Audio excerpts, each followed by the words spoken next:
Perhiasan seperti cincin adalah aksesoris yang bisa melengkapi penampilan untuk menjadi lebih menarik. Selain itu, cincin juga bisa menjadi penanda status sosial ataupun simbol. Tapi kalau cincin digunakan terlalu lama, bisa-bisa malah membawa petaka bagi pemakainya, seperti kasus yang satu ini. Pos Merdeka Damkar Depok tiba-tiba saja mendapat laporan dari UPT Tapos. Laporan tersebut berisi tentang penyelamatan seorang pemuda yang mengalami pembengkakan pada jarinya akibat cincin yang terlalu ketat. Bahkan saking ketatnya, jari pemuda tersebut sampai sudah menghitam. Untungnya tim penyelamat Pos Merdeka langsung merespon laporan tersebut. Sebelum proses evakuasi dimulai, petugas memastikan terlebih dahulu kondisi korban secara psikologis. Ya, sebelum kita melakukan evakuasi, sebenarnya korban kita lakukan pendekatan terlebih dahulu. Agar korban merasa tenang dan nyaman, baru kita lakukan tindakan evakuasi. Dan itu pun kita lakukan atas persetujuan dari pihak keluarga. Kejadian ini bermula ketika cincin sudah terlalu lama terpasang di jari pemuda tersebut, sehingga lama-kelamaan membuat peredaran darah menjadi tidak lancar. Aduh, ibu gua. 6 center 6. Jangan deh. Ini siapa sih?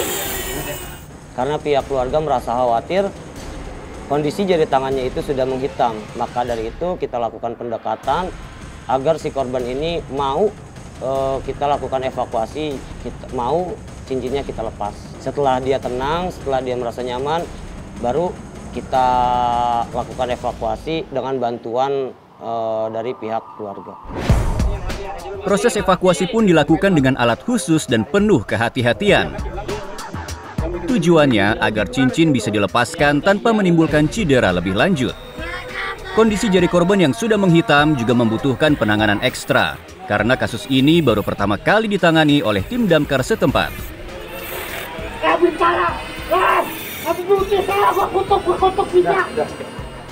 Karena memang si korban ini agak berontak sedikit gitu, khawatir ketika tidak ditangani seperti itu korban berontak, maka alat yang kita gunakan itu kan mini grinder ya.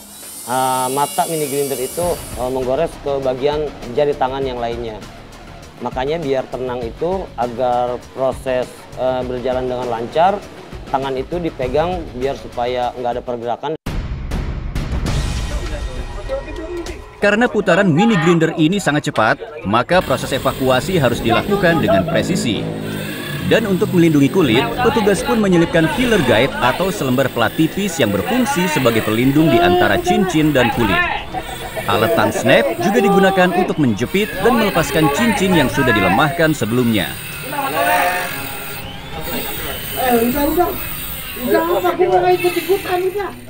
Yang dipakai korban ini kebetulan batu akik ya, batu akik yang berbahan kalau nggak salah itu titanium dari bahan cincinnya. Yang memang dari titanium itu agak sedikit keras gitu, makanya kita menghabiskan sampai 4 mata mini grinder gitu. Dan itu kita lakukan 2 kali pemotongan, nggak bisa 1, 2 kali pemotongan di bagian kiri dan kanan, baru cincin bisa terlepas. Tapi siapa sangka, setelah cincin terpotong dan berhasil dilepaskan, petugas malah menemukan hal tak terduga. Nah, setelah kita lakukan 2 pemotongan kiri dan kanan, ternyata pas setelah cincin itu terlepas, ternyata di dalam lapisan si cincin tersebut ada karet gelang yang mengikat kencang. Itu juga yang bisa menyebabkan si tangan anak tersebut itu menghitam. Tim penyelamat menduga pemasangan cincin itu sudah terlalu lama dibiarkan tanpa adanya penanganan. Pihak damkar tidak mengetahui secara pasti alasan korban enggan melepas cincin tersebut. Oke, minum dulu, kasih minum dulu. Ya, kejadian itu kan sebenarnya menurut keluarga dia pakai cincinnya itu sudah lama. Sudah lama, cuma mulai menghitamnya itu sebelum Hari Raya Idul Fitri kemarin. Mungkin mereka pikir damkar itu di hari raya atau di hari besar nasional itu libur. Damkar tidak mengenal libur. Standby 24 jam, menerima laporan masyarakat. Beruntung kejadian tersebut bisa langsung tertangani oleh tim damkar yang selalu siap dan sigap. Karena semua ujung-ujungnya damkar. Biar sehat lagi tangannya.